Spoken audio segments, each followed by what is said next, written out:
So we shall explore how to apply the filters to the dimensions or measures.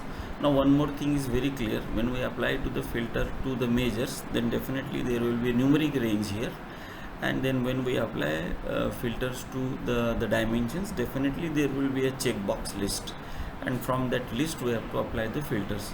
Now I select the fields like sales in thousands here, and say the different manufacturers. Now I am getting a visuals like this.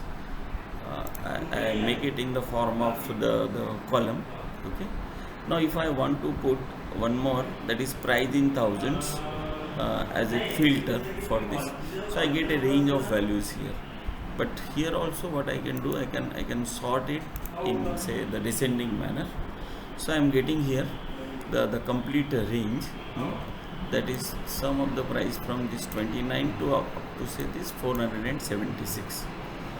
One more thing what I can do here is I can say again drop here the vehicle type model here, that is car and filter. Now when I am applying a filter to the dimensions, these are the dimensions where the alphabetic coding you will find, otherwise the hash coding is there for the measures. Now I am getting this filter here. And then I can select this, and then accordingly the things will change. I can select this range and then say infer for the information from the visuals and what kind of visual it is. I can see here the animation effect also using this key here. So this is how you can apply the filters to the dimensions and measures, and select a particular range here, and then understand this concept.